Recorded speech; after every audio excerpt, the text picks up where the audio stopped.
Hey, what's up, y'all? Daquan here, and in this video, I just want to talk to you guys about, or answer questions about music, business, anything you want to talk about, man. I just wanted to come in on this random live, on this random Thursday night or evening or whatever.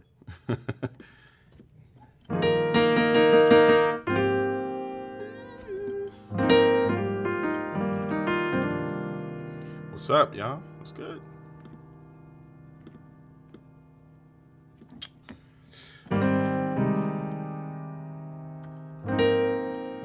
What's up, man?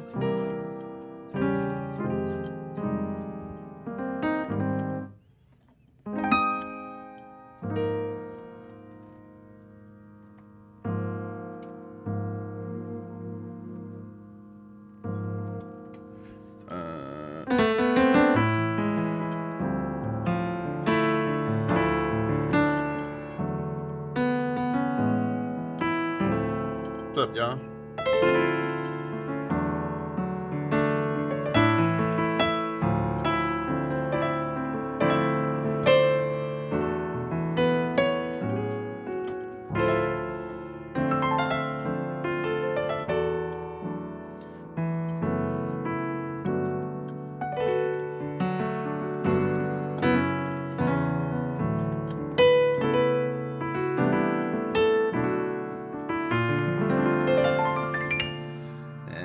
Jackson too, man. Got so many chords.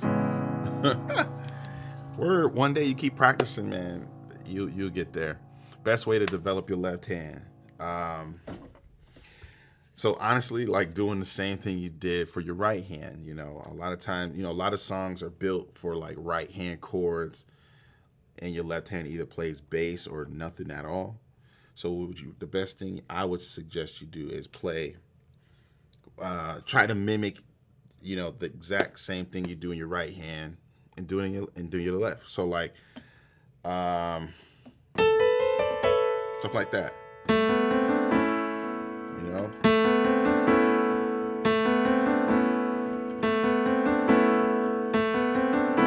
Simple stuff like that. Like, it's no secret. Just doing things like that really helps, build that left hand up. Scales, working with a metronome. Let me pull one up real quick.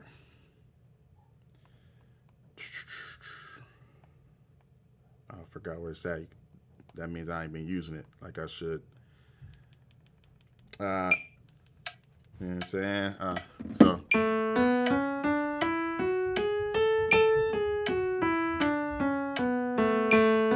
know what I'm saying? You want it to sound the same. Nothing beats a metronome. That way, if you have a metronome, it tracks your progress. Like a lot of your left hand probably getting better, but if you're not tracking it, you wouldn't know. I'll talk about this on the site. Link is in the description. DB Music Academy. Yeah. So contrary motion and diminished movements. So contrary motions is as far as like chords, melody. Practice doing the scale.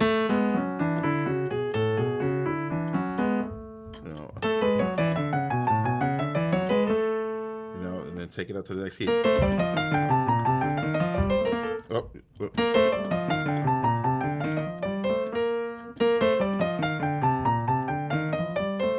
know what I'm saying? Stuff like that.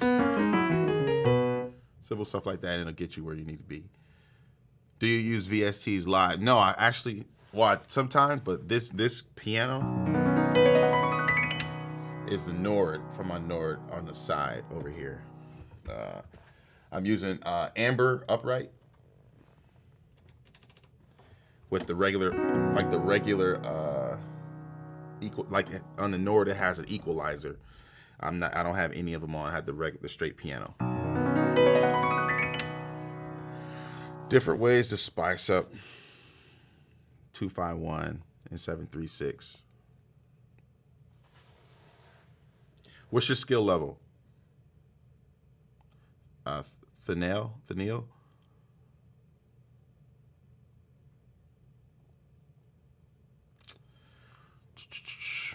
Hello, hola. When backtracking, do you follow the lead or follow the bass? Backtracking, what does that mean? Making backing tracks, is that what you're talking about? Do you follow the lead or follow the bass? Give me a little more information on that.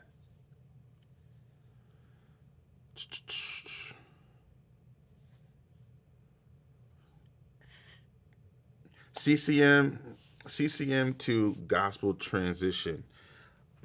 Oh, that's crazy. How to start with gospel, then I have been playing CCM all my life. Oh, well, I mean, gospel is all about feel. Like,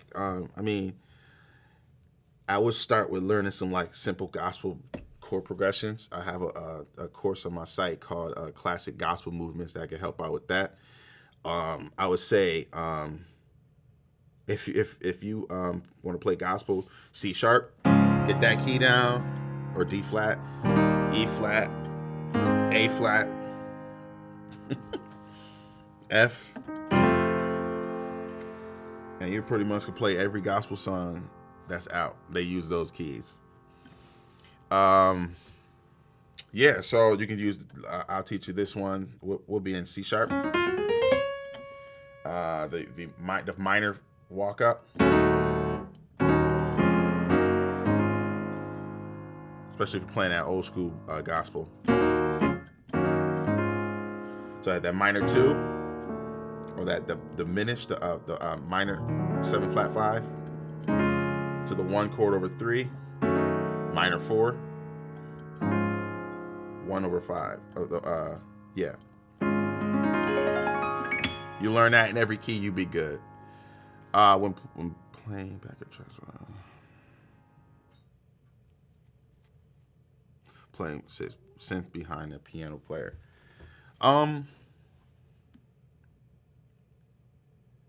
When backtracking, do you follow?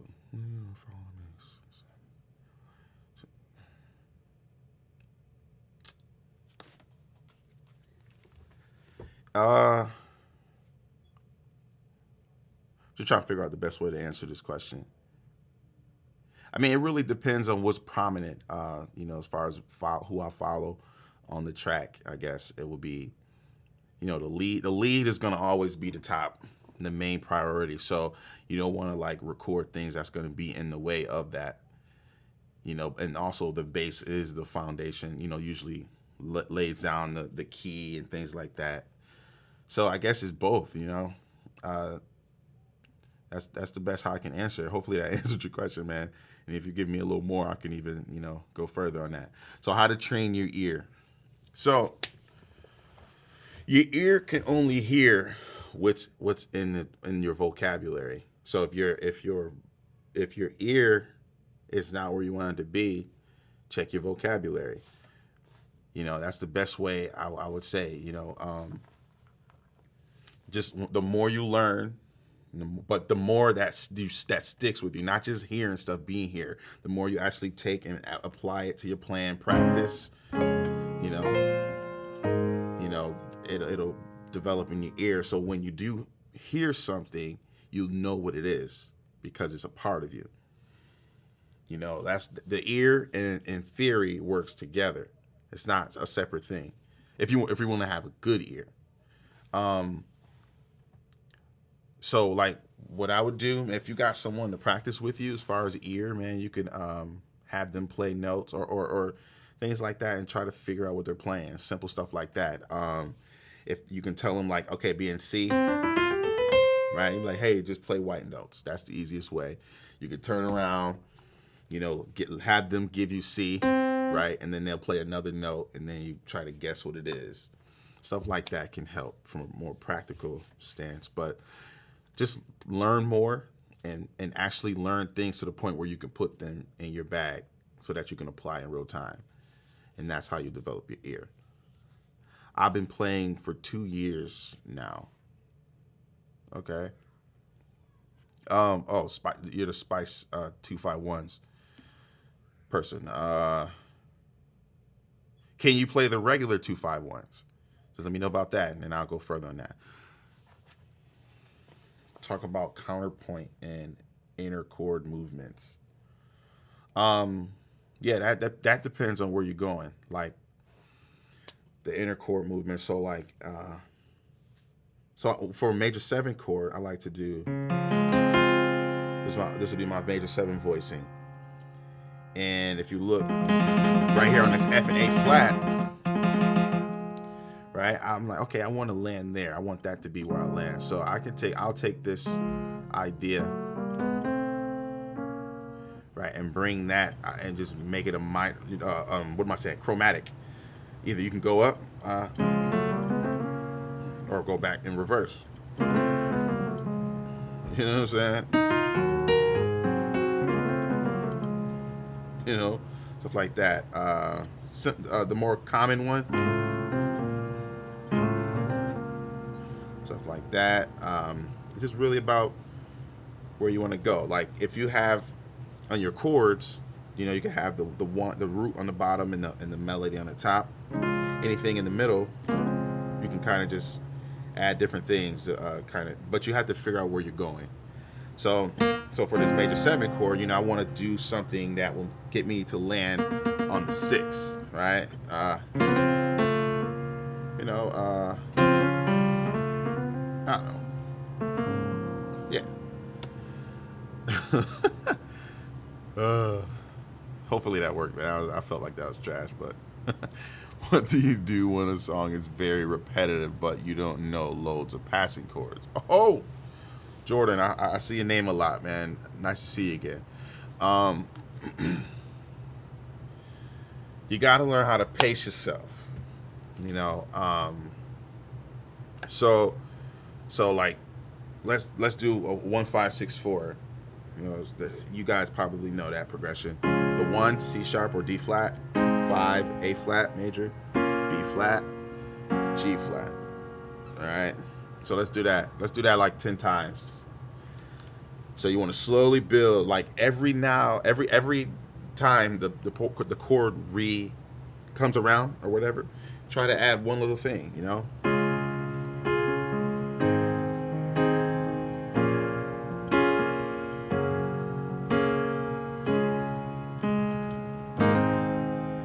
Subtle,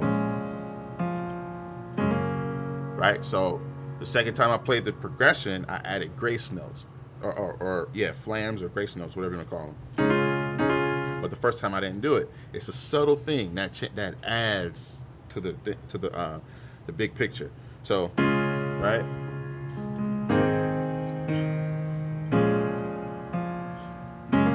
Right.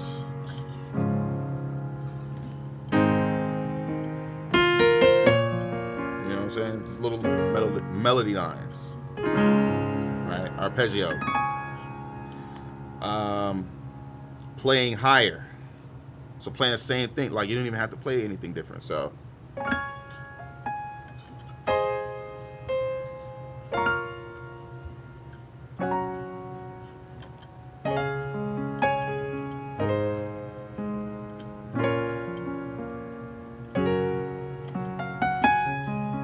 now that had more of an impact because I let the the movement go up gradually. You know,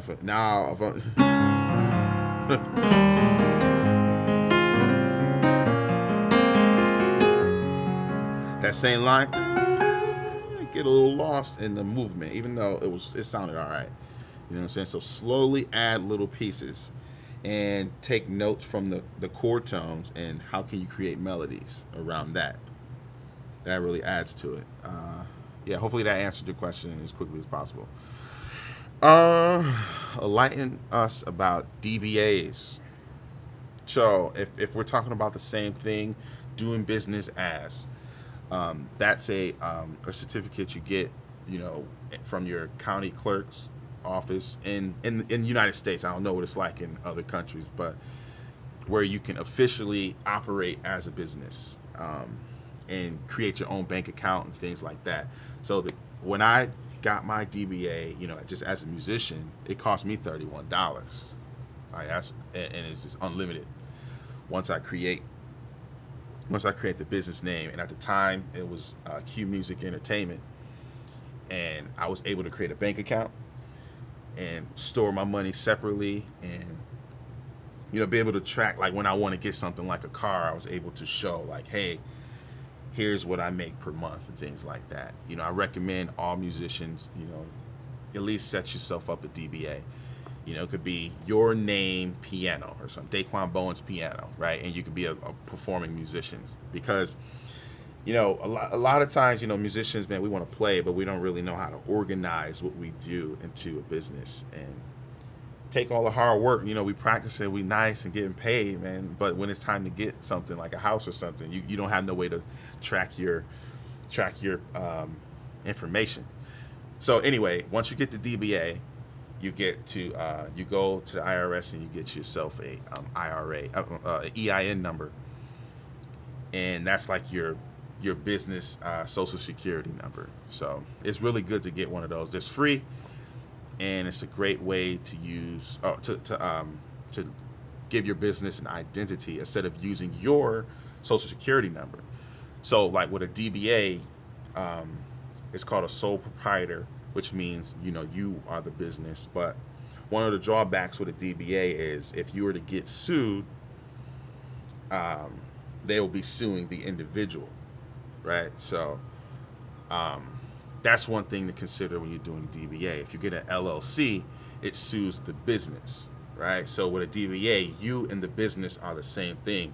So if you're out here wilding and somebody sue you, they're going to come for your assets. But with an LLC, if you was to, in the worst case scenario, get sued, they will come for the business assets. So for example, if I have a home and I'm a DBA worker, my business is a DBA, and somebody sued me, they can come for my house. But if I have an LLC and I personally get sued, or my business gets sued, it doesn't affect me personally. So that's kind of like the difference. But you got to consider how in the likelihood of how are you gonna get sued. Like if you're doing gigs, you ain't gonna nobody gonna sue you, man. So you ain't got nothing to worry about that. I recommend at least getting the DBA, and then you can get an LLC later. All right. So hopefully that answered, gave you a little information on that. MDing from drums. Oh shit. Yeah, that's crazy. Let's see, you gotta put that. You MDing from the set. Gee. So I would say from that perspective, man, you need to talk back. Hopefully you got to talk back, and instead of like trying to give all the signals up while you're twirling your cymbals. Twirling your sticks or whatever. Hopefully you ain't doing that. So I would say learn chords if possible. Like learn the number system. The one. So there's 7 notes in the scale. Do, re, mi, fa, sol, la, ti, do. You probably learned that in school or somewhere, right? You know that. And then each note in the chord has a certain chord quality, like major or minor. So the 1, major, 2 is minor, 3 is minor, 4 is major, 5 is major, 6 is minor, 7 is diminished. But a lot of times in modern harmony, and especially in gospel, the harmony is like this: 1 major, minor. Usually the 3rd is an inverted version of the 1, so it's major. The 4 is major, 5 is major, 6 is minor. The 7 usually functions as a 5, as an inversion, so it's major again, and then 1. So, but you shouldn't be teaching all that through the mic. Your keyboard player should be knowing that.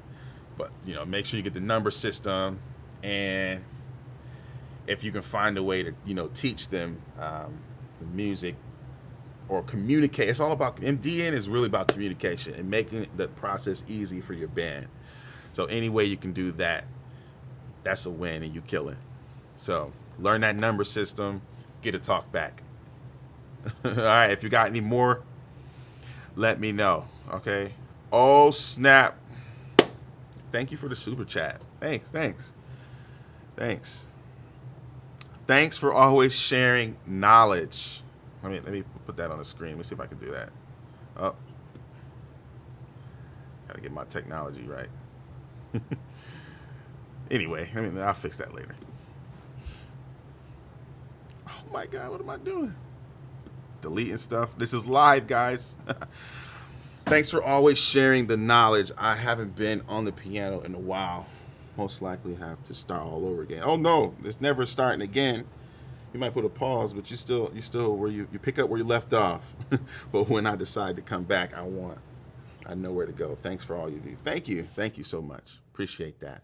If you guys want to follow suit, be my guest. It's not required, but I appreciate it. That was some nice movements. Thank you. And also, how do you create fills using passing chords?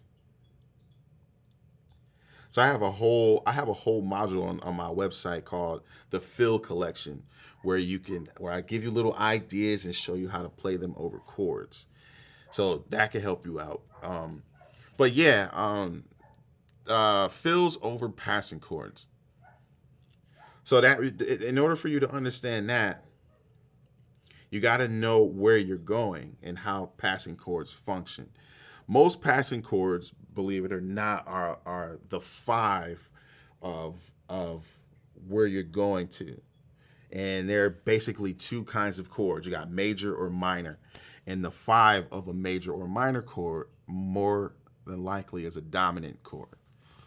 So when you're thinking of what scale to use, you're not thinking of the chord that you're on. You're thinking of the chord that you're trying to go to.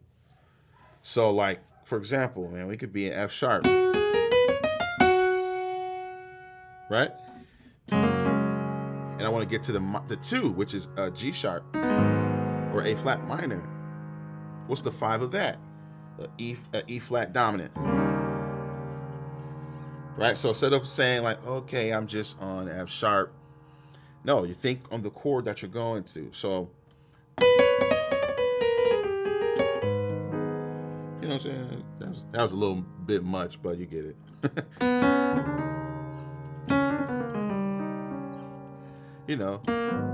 So I was thinking of where I was going, the chord that I was landing on, and that gave me ideas, right?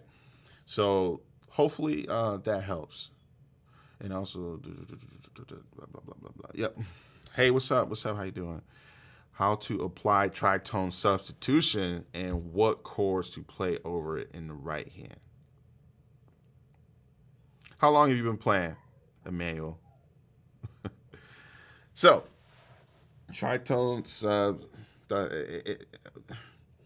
See, the idea of the tritone substitution is cool, but a lot of this stuff only works if you have a good grasp on inversions. Say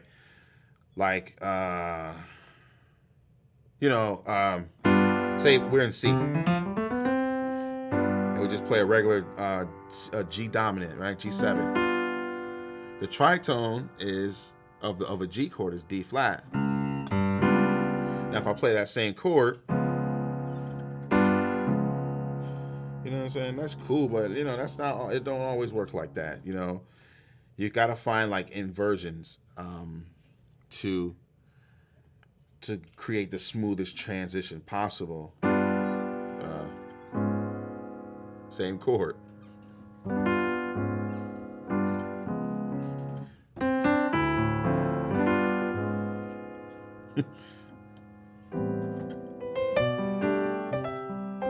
I don't know. Did you catch that? Did that make sense, Emmanuel? So I kept the chords in one spot, like in this area.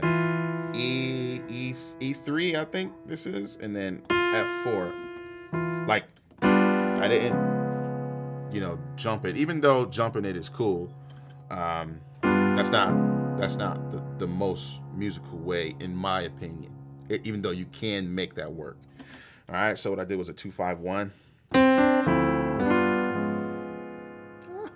But right here, we call it a tritone sub, right? We got G. The tritone is D flat, but I didn't play D flat in the bass. I played A flat because it was closer. It's in the chord and it creates a smoother transition, Right? So hopefully that helps with the tritone substitution. And then instead of a dominant 7, like most tritone subs are, you can do minor 7 flat 5. So that's a 2 5 1 in C, minor 7 flat 5.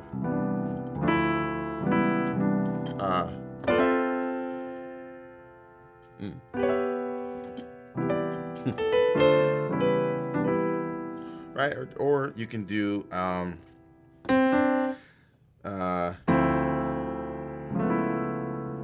probably a better chord. It's the same chord, a dominant, but it's a sharp 5, sharp 9 instead of the traditional dominant. So when you do the tritone sub, it's not always taking the same exact voicing and moving it. You can alter some notes and move them around so that it makes sense. All right, so yeah. Hopefully I explained that. You know, this is off the cuff. Can you shed light on the interrelation between keys and how to play and think in many keys together? Oh, can you shed light on the interrelation between keys and how to play and think in many ways together? All right. Oh, all right. Let's do it. So all keys are cousins, are related, right? And all keys have each letter in it. Like, you just got to figure out how can you get there, okay? So, for example, we got C. C is related, C major, right? C is related to F sharp, right? But, you know, depending on the relation, man, certain keys might be your first cousin, certain keys might be your second cousin, some keys may be your cousin by marriage, your brother-in-law, sister-in-law. But it just really, it depends on how many chords and notes are in those keys, already in those keys. Some keys have no relation at all. It's just completely different, but you can make it work. Hopefully that makes sense. So like, for example, we're in C, right? And we're trying to get the F sharp. A C in F sharp will be a flat 5, right? Most flat 5s are like a major 2 chord in first inversion. So say I'm in C and I'm trying to find a way to get to F sharp.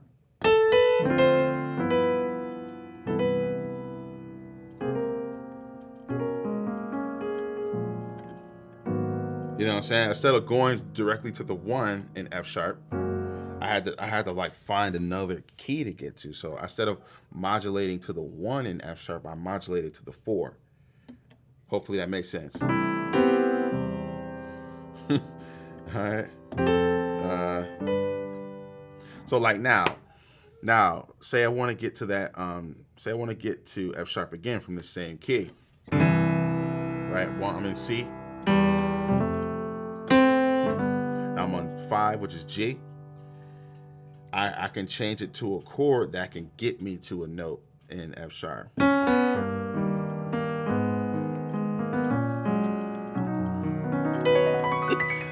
This is like some next level stuff, man. It's hard to explain. You just got to do it. But, you know, I would say this. Figure out how you can get there. And any key can work, but it's just really how you set it up. Like, so let me show you something. The sounds matter. Let me know if you guys can hear this pad. So one thing I like to do in church, right, is when I try to change keys, instead of just being like, so if we were going to C to F sharp, instead of me going to C and then going straight, yo, band, let's go. You know what I'm saying? I wouldn't do that. So I would like turn the piano off, right? So, damn. So, especially for like the CCM stuff. All right, on the one. Then I'll turn the piano off, leave the pad on. So I'm like, okay, how can I get to F sharp? in a smooth way. And I'll do maybe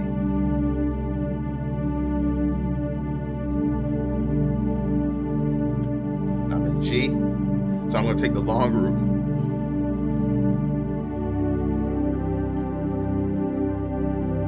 Right?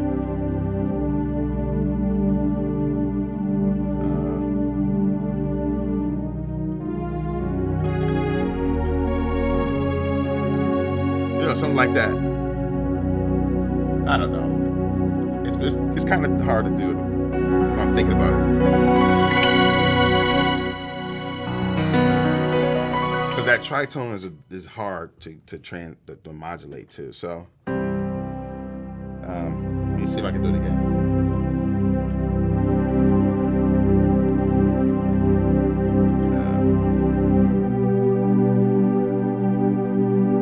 Something like that. You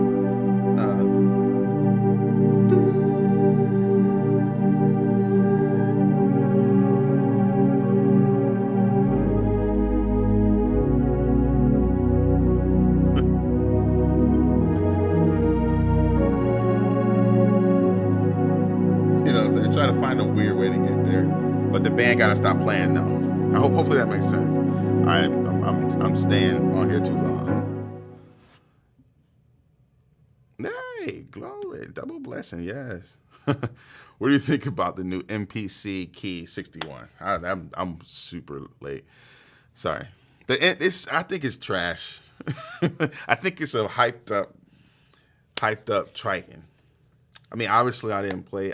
There's one at Guitar Center in my city, but I didn't mess with it yet. But I watched the video, and I'm not really impressed with it. I feel like it's about 10, 20 years too late. It's like a Triton on steroids. I have a question. What kind of progression is this? C7,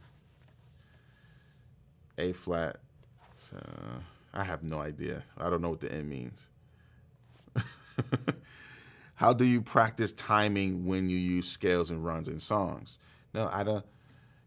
You gotta practice it slow. Practice it slow.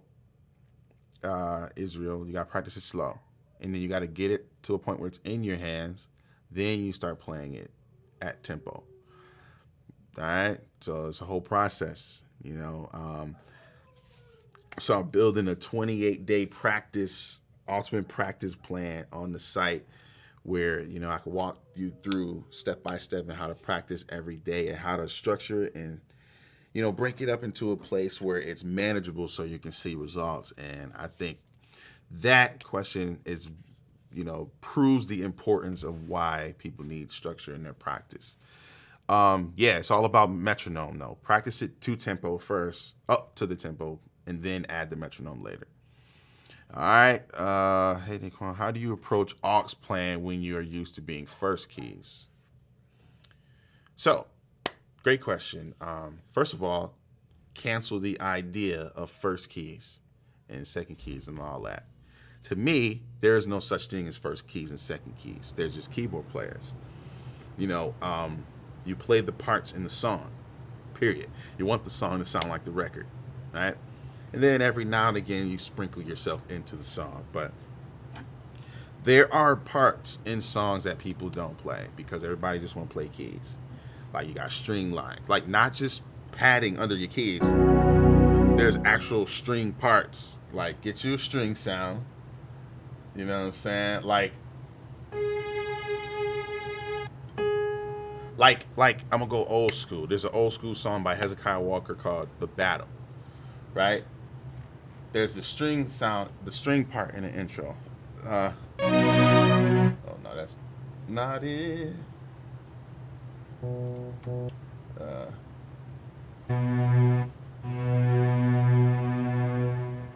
So it's like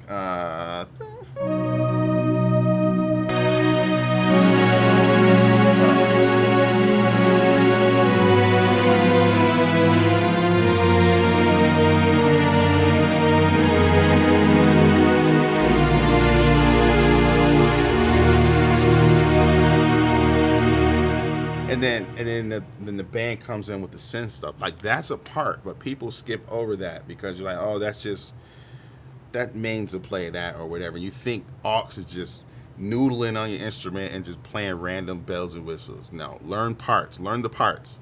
If there's a horn line and it's a significant part in the song, learn those horn lines. Get a horn patch on your keys and learn those lines. That's going to teach you how to think like an a horn player.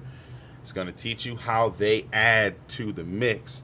And then you take that when it's time to create, you got these ideas where you can pull from.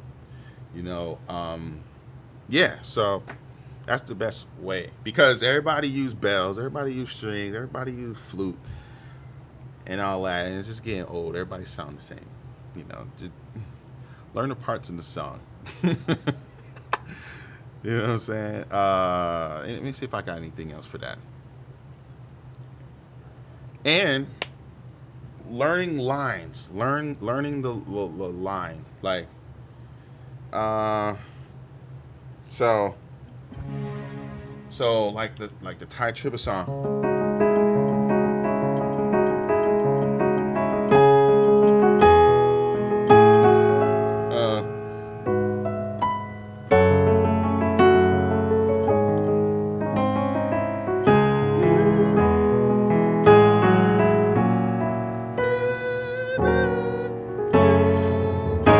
So like all that, you can do the got my Nord on the side. Like learn the melody. Oh, sorry guys. I don't know. I got a random sound. This is not the sound I would use for that song.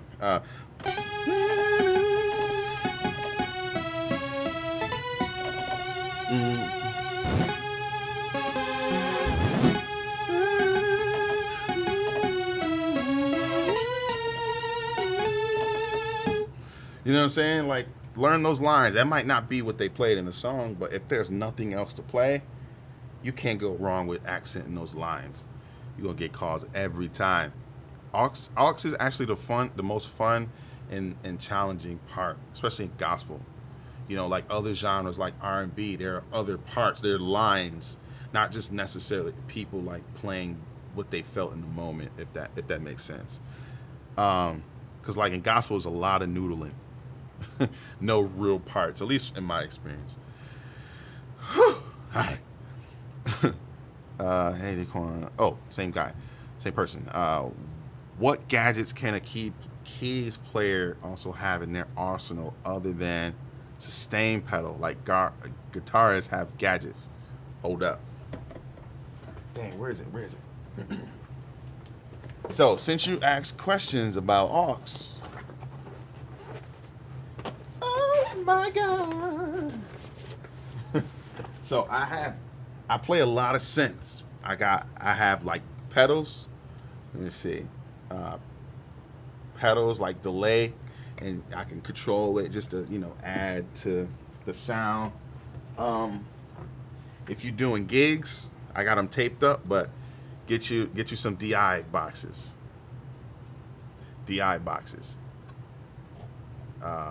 Hopefully, I hope if you don't know what these are, these change your keyboard signal or the unbalanced signal right here, like the regular quarter-inch situation, into an XLR or a balanced output, and that helps with the buzzing and stuff like that. So you play certain places and they got ground issues, these DIs will help with that. So I think keyboard players have what is this DI box? This isn't mandatory, but it's cool. I got mad stuff hanging around. Hold up.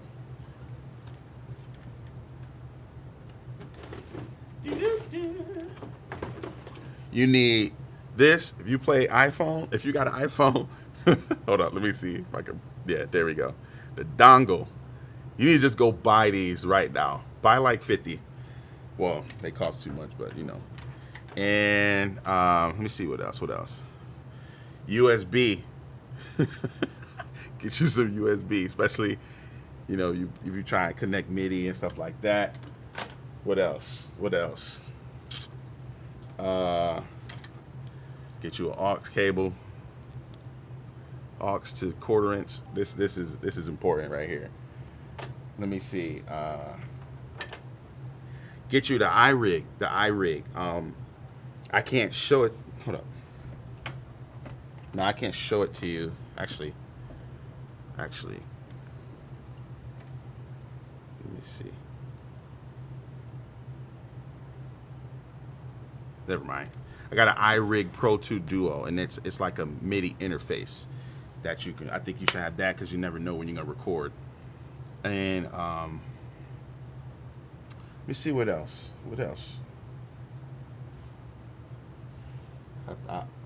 Oh,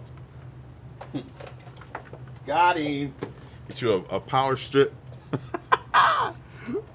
With the USB joints.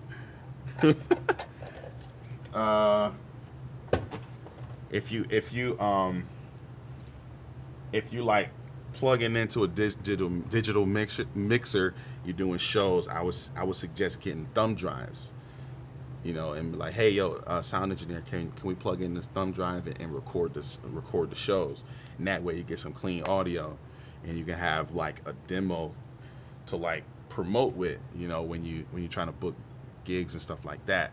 So that's all I can think of right now for gadgets. That's a great question.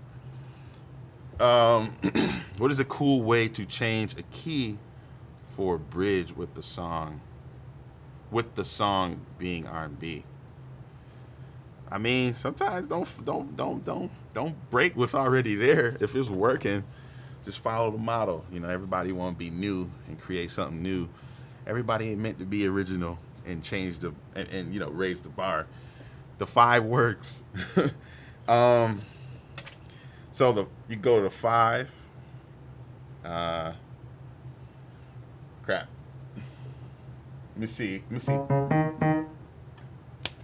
I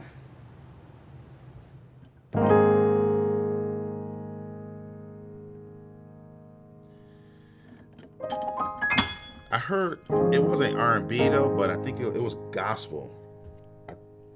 Where Mary Mary, I think, did, and they modulated down, and I thought that was crazy because most people go up, and I think they went to the 6th. No, what? Oh crap! I done brought something up and I can't even do it.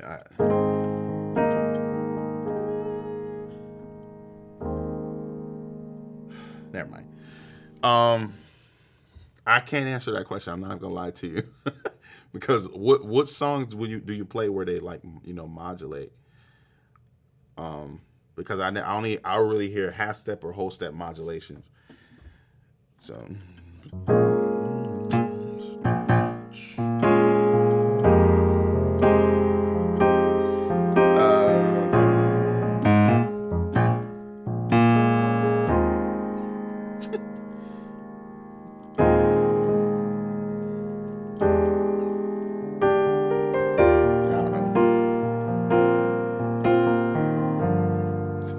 I don't know. I can't answer that, man. I'm stumped. I don't know everything. What are the basics of jazz music? I don't know, man. 2-5-1s. Learn the 2-5-1s in every key. And learn the real book. Like the real book has, or get a real book rather, and it has all the standard jazz tunes that you will play on a standard gig. But jazz is, people. I don't know. What am I saying? Jazz is funny, man, because jazz was born from oppression. Like that was black people's getaway. You know what I'm saying? That was their voice when they didn't have a voice. So they were doing things to be expressive and to go against the grain during the time. Right, so jazz really technically from its origin, has no boundaries, has no box, and yet we put it in a box because we're trying to make something an academic thing, which was really an internal thing, a voice. Like, you know what I'm saying? Jazz is whatever you want it to be. So when you start trying to put it in a box and make it scientific, even gospel, it's not jazz anymore. You know what I'm saying? Like, Now, if you want to sound like the people who did it before our time, then you go study what they did. But that's when you trying to create that, it's not jazz. Like jazz is truly improv. You know what I'm saying? Like, okay, we in C, I'm about to solo in A, just because I'm gonna go there. And if it's a mistake, you go with it. Like, you know what I'm saying? There were a lot of albums where they would record once, and whatever happened, if the drummer fell off or keyboard player played the wrong note, they kept it because that was jazz. You know what I'm saying? So I would say if you want help in jazz, know that there's no box. Jazz is a part of self-expression. All right? And the best players play their personality. Like, I'm chill, laid back. So a lot of times when I solo, I'm not just going for the blood. I'm not, even though I can play that, that's just not me. You know what I'm saying? So I play who I am. And then that, in turn, gets more love and respect from the people who are listening. So hopefully that helped you, man. When do you use the pentatonic scale? That's all day, every day, every gig. That is the most useful scale ever. That's all you need. Pentatonic blues. You can get every gig. That's all you can use for soloing, like just those two gigs, those two scales, pentatonic. And the great thing about the pentatonic, it works on every note, every chord in the scale.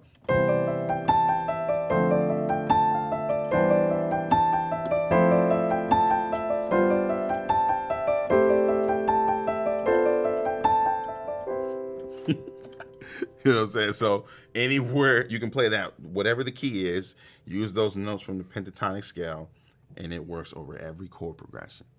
Like, that's why it's overused, because it works. Don't fight what already works. With all the stuff you have going on, do you feel like you practice as much as you would like to?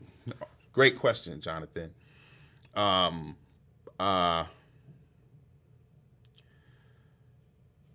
No, I don't practice as much as I would like to, but I'm okay with that. I'm at peace with that, because practicing more does not guarantee better gigs, better work. I learned that the hard way.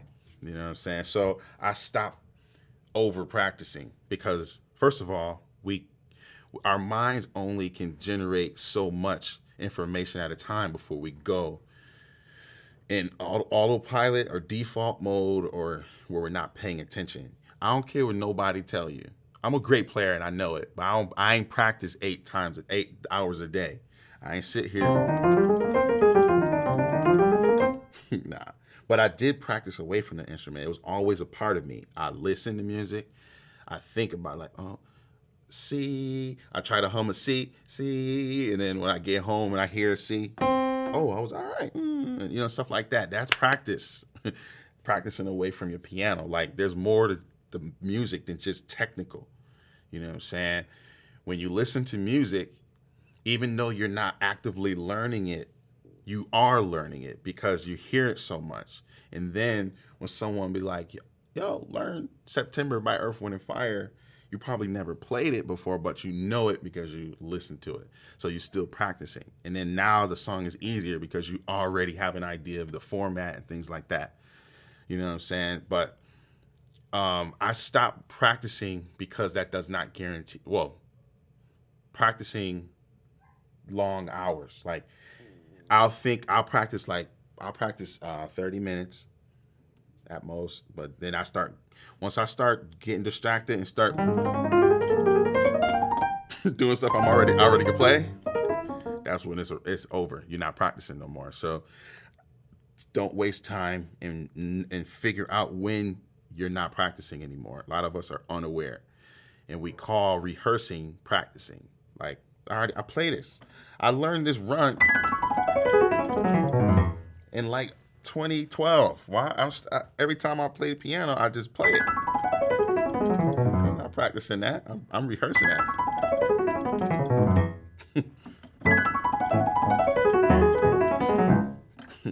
You know what I'm saying?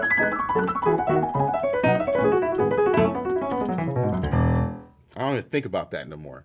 So like practices should be like tough. It should feel like you're about to pass out or something.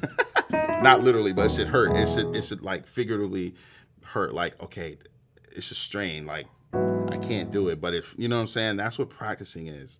Yeah, it should feel like it takes work. You know what I'm saying? When stuff just be easy, you don't think about it. That's when you. I hope I'm rambling. I'm sorry. Have you ever played the Phantom 8? The new one? If it's a new one, yes.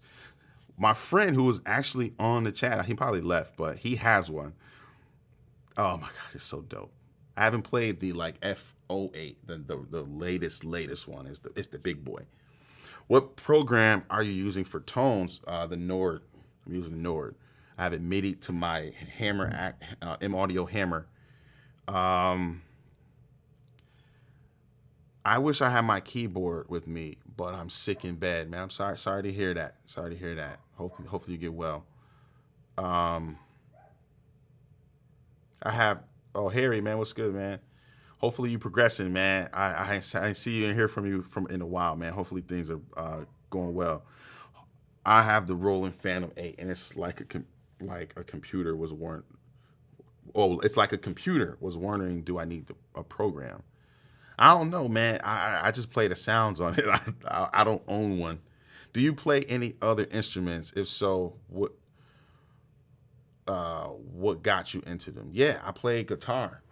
Like I know a little chords. You know what I'm saying? I can do a reggae gig. I can do like some color stuff if another guitar player's there. I ain't crazy though, but I can play a little guitar. Organ, obviously, most people consider organ and piano the same. What else?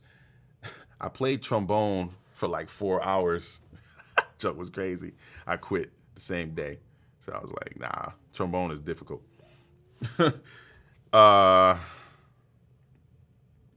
Yeah, so that's it. Main stage. No, I'm not using main stage. This is the Nord. Tune World, what's good? I'm super behind. Let me get a. Yeah, I'm reading the YouTube chat. I'm just talking too much. My bad. This is Daquan. Please, I need to understand how can practicing with loop or beats. No, it just makes you better. Practicing with loops and beats just helps you play better with loops and beats. You gotta learn how to. You gotta learn how to play with a metronome.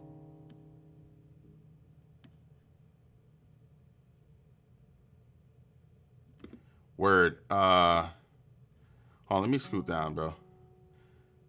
Gee, I'm talking too much. My bad. Pretty sure, yeah. Something happened. I believe he uses bands.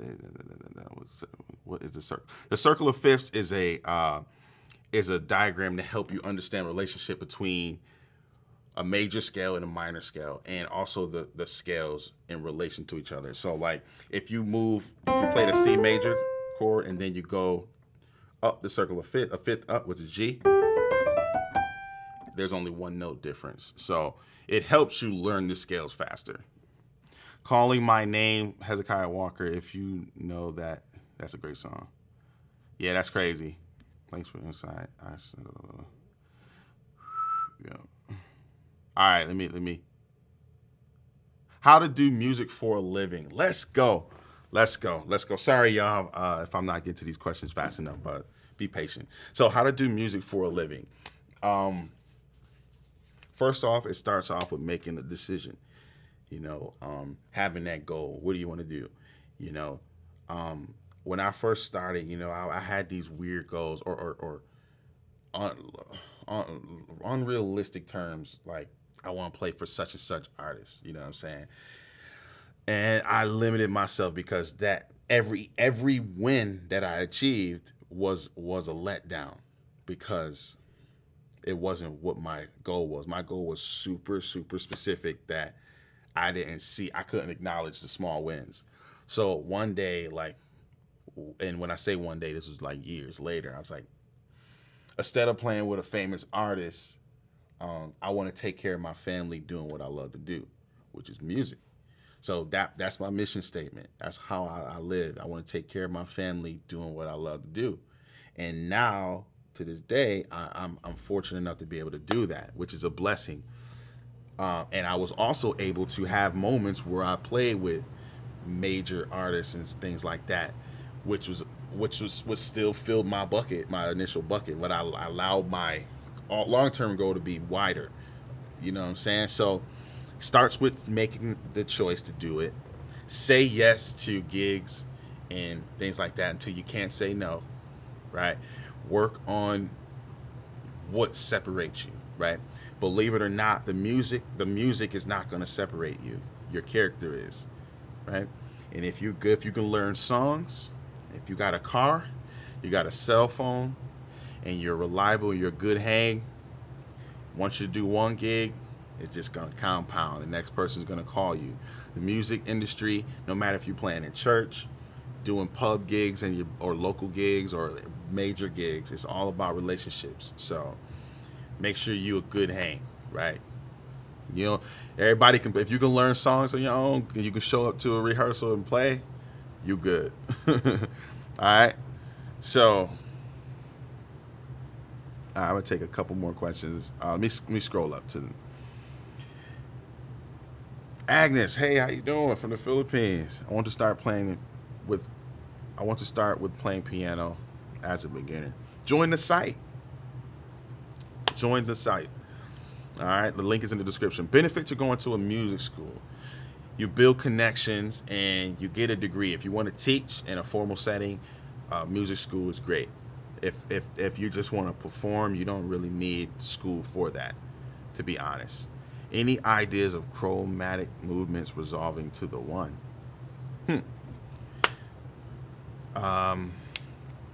Talk about that on the site. Reharm like a pro. All right. But also, I'll give you a little something now. Take the chord that you're landing on and play it a couple steps up, like, you know what I'm saying?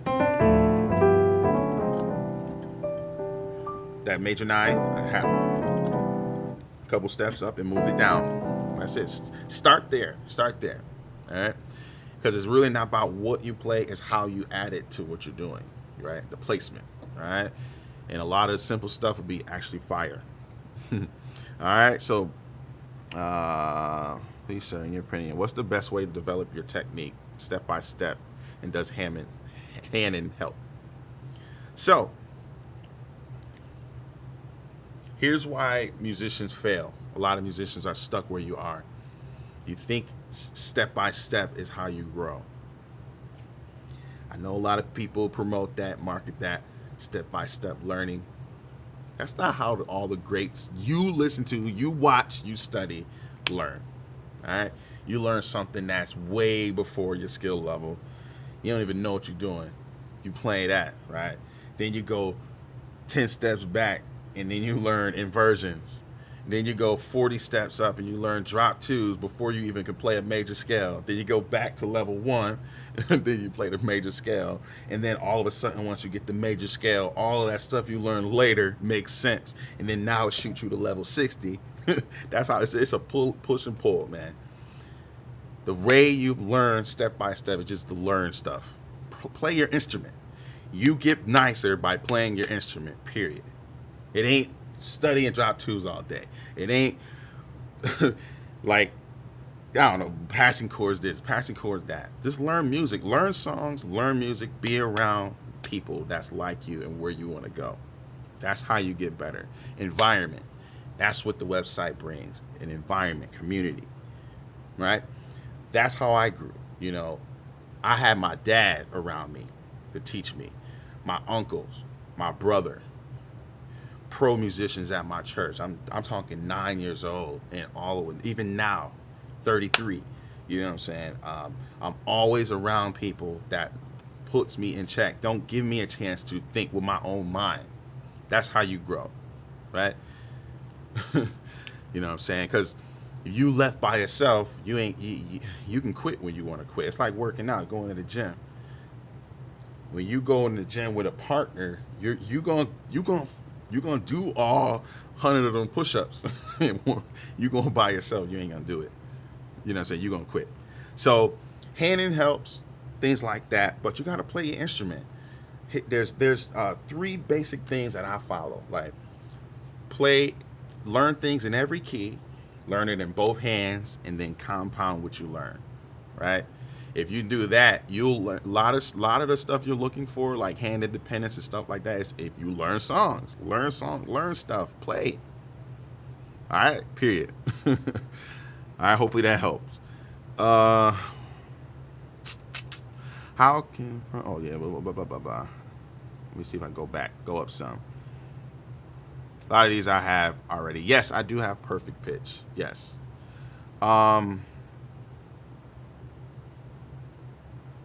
Let me see. Jason, what's up, man? Facts. When I first started, I played classical pieces and had no idea what I was doing. I can look back at it now and say, oh, that was just an arpeggio. That made sense later. Yes, sir. Yes, sir. Let me see. Going through my sounds real quick.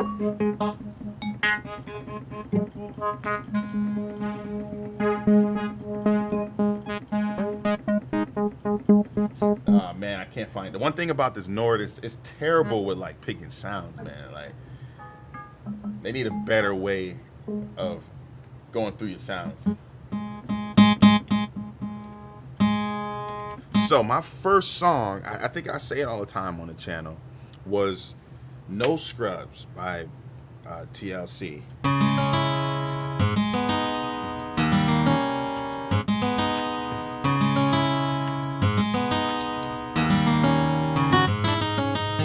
Right? Yo, I learned that in 30 minutes at 9 years old with no formal training. I didn't even know what the notes were. Like, but I had good memory. I had an environment of people there that forced me and encouraged me to keep pushing. Like I was on my dad DX7, Yamaha DX7, and I hit sound number 10, and it had this guitar sound. And I was like, oh, that guitar sound was fire. And then I heard my cousin playing this song, and I was like, oh, can you show me that? Because the No Scrubs was like 98, and it was like everywhere on the radio or whatever. And I was like, okay, let me learn that. So now I'm like, all right, I don't know what's going on, but in the meantime, what I was learning was how to use different sounds on the keyboard, how to play another instrument's part, how to tell a difference between a guitar part that's played from a keyboard player versus a guitar player. All that I learned on that same day. I learned hand independence because I played it with both hands.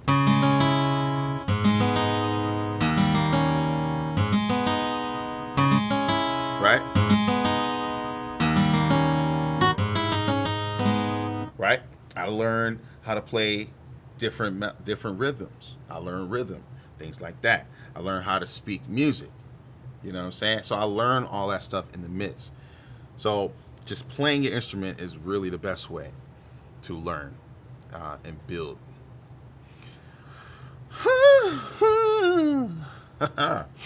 How and when did you know you had perfect pitch? When I was able to, like, it was like 18, I was able to remember things and where they were. Like, I feel like there's different levels of perfect pitch. Like Rick, this dude on YouTube named Rick Beato, his son Dylan has perfect pitch, but he can name like chords and notes and stuff like that. I ain't that nice, but I can hear what's going on. Maybe I mean maybe it's a different term. Maybe there's levels of perfect. Oh, no, actually, they don't call it perfect pitch. It's absolute pitch. I think that's the reason why they changed it, because of there's different levels. It's absolute pitch. Yeah. You know, I think when I think too hard, then that's when it doesn't work really, or like the delay time. But if I'm, just naturally talking and things like that, and I hear something, I'm like, oh, that's G, that's D or whatever, So, yeah, I don't know. Oh man, I want to learn congregational gospel. Where should I start? On the site, I have a whole module on there called Congregational Hymns that could get you pretty decent. It teaches you a foundation. See, but if you decide to join and you go in there, don't just watch the videos, do the work. I am there with you, to give you feedback. So don't treat it like you would treat YouTube. You know what I'm saying? Get in there and do the work. Get in that environment around like-minded individuals to help you progress. I got you. Go over there. And go over to the site, DB Music Academy. I can help you there more. How do you use minor 7 flat 5 chords in your playing? So that chord naturally functions as a minor 2-5-1. So,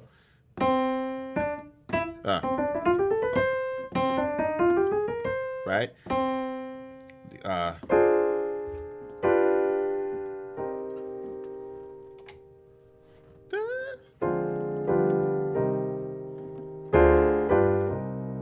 So, but that chord is also a minor chord. So experiment. Like next time you play a minor 7 in a song, make it minor 7 flat 5 and see what happens. The worst thing you're gonna do is they're gonna tell you, be like, that was not good. That wasn't a good chord. Don't play that again.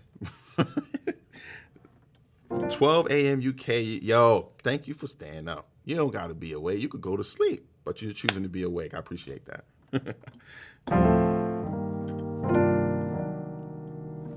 Oh.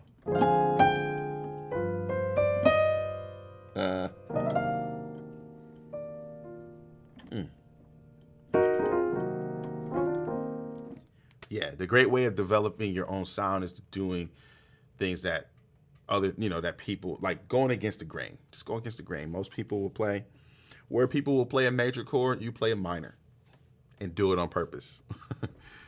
Oh man. I'm having fun. Hopefully y'all having fun. Let me go back up. I feel like I'm missing stuff. Some of these I've answered already. I'm struggling with the balance of my layers because I'm controlling tracks from Ableton. I'm struggling with the balance of my layers because I'm controlling tracks with Ableton. You should get a controller. I don't know how you're controlling things. Get a controller. Got this nano control pad. Get one of these things. And these will help make a big difference. I don't know how you're controlling your Ableton setup. And then assign each sound to each slider, and that might help you. All right, 2 more questions, and it's a wrap. I gotta eat. I gotta hang out with my fam. Give them love as well. Hopefully you guys enjoyed this video. Check out some of the other videos I have, man. I still have a lot of value on the channel. Over 300 some videos. The thing is, pick one video. Pick even in a section of one video. It could be the 10 seconds of a part. I do a lot of stuff, but you may not be able to grab all that. Get like 3 or 4 chords, right? Take that. Don't learn anything else. Turn off all the distractions, other channels, Instagram, TikTok, Facebook, all that. TV, food. Take that and just get it to a place where you can't get it wrong. Practice it and spend time with that. You grow faster and exponentially when you take it slow. Like you slow down and you focus on 1 or 2 things. Like, and that'll move you forward faster than trying to just get this video, next video, next video, next video, next video. I'm dropping heat on the YouTube, on the site, you know what I'm saying? But it's really about taking your time. Like I spent a whole year on drop 2s.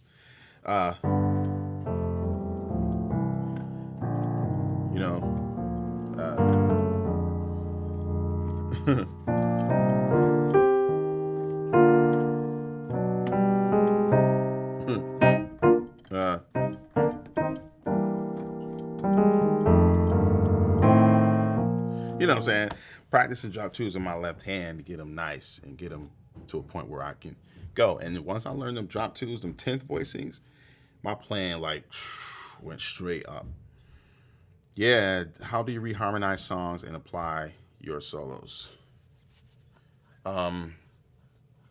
Changing the chord. I'm actually working on updating a course on my site called Reharm Like a Pro, and that should be available at the end of this month. But I have other things on reharm and things like that on the site as well. You benefit most by going over there. Do you use Keyscape? No. Nah. Keyscape is not what I use. I can't afford it. It's like, nah, I don't have my computer's trash. That's why I ain't get it. But I use native instruments. I love native instruments. When I'm not using the Nord, I use the Nord for just ease of use. But my favorite piano is Grandeur by Native Instruments. That piano is fire to me. Yo. So I appreciate everyone hanging out. Yeah, those left hands. Oh wow, you still hanging, man. Appreciate you, man, Lamar. I thank y'all so much for hanging out. This was super impromptu. I appreciate y'all. Make sure you like, subscribe.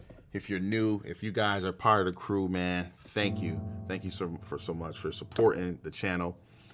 I just wanted to just hang, man. I ain't talked to y'all in a minute.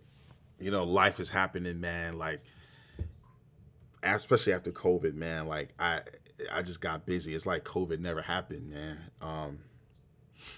And I think let me say this though before we take off, man. I think I'm gonna need like 5 minutes for this. It's important for musicians, man. Like, especially now, especially if you're doing music as a livelihood, man. It like time's crazy right now, man, and it's important to like have money set aside, especially if you're gigging. You know what I'm saying? Get a savings, emergency fund. Like, they say like 3 to 6 months of your living expenses, man. But I know people, it's hard to save that much. I'm not gonna lie to you, no matter how much money you make. But you just gotta have like some money stacked to the side, like cash that's ready to use just in case you lose your job and things like that. Nothing is guaranteed. Like, I don't care if you got a master's, you got whatever, your job is on the line. So it's important to have multiple streams of income. Like, sit down and think and write, get old school with it. Get a paper and pen and write down like your skills. What can you offer the marketplace, like beyond music? I mean, even if you got musical skills, cool. What can you offer beyond that? Like, believe it or not, if you might not know, but I used to I was learning how to be a computer engineer in school before I converted to being in the music department. So I know a lot about computers. So that's something that I can do. Like, I can change hard drives, RAM, things like that, replace screens and things like that. So, that's something else that you can do, like, in this time. And it's just beyond musicians, just period, man. You gotta have multiple streams of income. And I know that's not the fun stuff, but you got to, it's important, man. So like, if you're a musician, man, like, teach someone, you know what I'm saying? Like, you don't have to be the greatest to be a teacher. You just gotta teach something. You gotta be better than the person you're teaching, right? And if you're good with theory, and you're an intermediate player, all you accept are beginners, man.